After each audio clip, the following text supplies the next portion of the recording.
I'm sure, tried to prepare us for an evolving friendship, predicting that we probably wouldn't remain best friends. With that gauntlet thrown down, we entrenched ourselves even further in our dedication to call and write each week. Our mutual friend Nancy, who sat behind me in calculus class and constantly sprayed breath freshener into her mouth, informed me of something that might make communication easier. This thing called email. "Oh no," I said snidely. "I'm sure that's not something I'll ever use." Shockingly, we did use email, and the phone, and the answering machine, and old-fashioned letters. But mostly email, just as Fresh Breath Nancy said we would. We weren't in close proximity anymore, and our friendship required more work than it ever had, but I'd learned that friendship isn't always guaranteed. Making friends takes effort, time together helps, being in each other's home solidifies friendship, and I would have to let a friendship evolve in order for it to survive. College is where I delved deeper into the distinctive joy and richness of Christian friendship.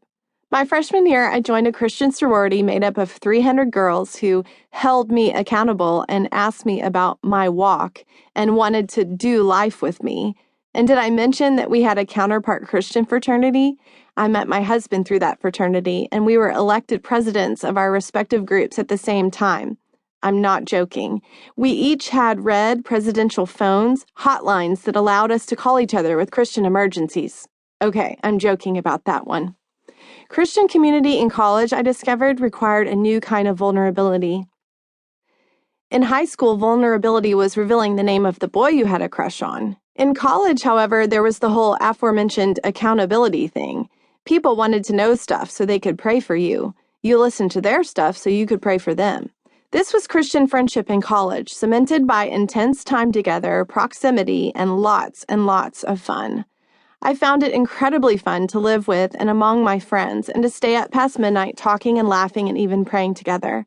I enjoyed having a full social calendar and meeting hundreds of new and interesting people. And Mom and Dad, I also had a full academic calendar of studying, going to the library, getting 8 hours of sleep each night, reading every assigned reading, and going to class. Yep, so full. P.S. Thanks for college. I learned a ton that I continue to use to this day. And then we became adults. Looking back, college was the friendship jackpot. I remember that time with fondness, and I admit that I've spent much of my adulthood dreaming up ways to recreate that slice of life. College friendships felt much like my childhood friendships, when community just sort of happened to me, except in college it was with additional freedom, opportunities, and diversity in the types of friends I made. Everyone was on an equal playing field because everyone started as a new student, and everyone was asking the same questions about life and the future and relationships. But then we all became adults. Suddenly, we weren't on an equal playing field any longer, because some of us became engineers and some of us chose to get a graduate degree in psychology. Some of the kids I went to high school with had skipped college altogether, entering the workforce straight out of high school and having to grow up a little quicker. Some of us got married right away, and some of us didn't. Some of us were already picking out fabric swatches for the curtains and couches in our newly purchased house, while the rest of us went back to Mom and Dad's spare bedroom. I moved into an apartment with Jo, who'd also graduated that May, and before we had even finished arranging the living room furniture, she was blissfully and ecstatically engaged to the boy she'd giggled about through the computer back in college. Our boxes weren't even unpacked, and she was already announcing that she'd be moving out in mere months. I was feeling less than blissful and ecstatic because it felt like he was becoming her best friend, and little single old me was being left in the dust. I didn't like that my friendships were evolving, nor did I find this new social territory exciting. Life coaxed me toward making new friends, but I didn't want to make new friends. I simply wanted to figure out how to maintain the ones I already had.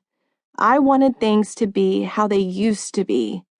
Effortless, carefree, fun. In reality, I had crossed over some invisible line.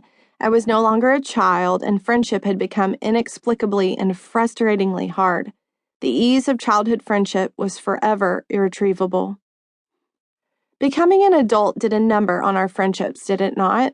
At least that's what I've observed in my own life and what I've heard from other women along the way. Transitioning into life as an adult tilted our equilibrium in a way that took us years to recover from, if we've ever recovered at all.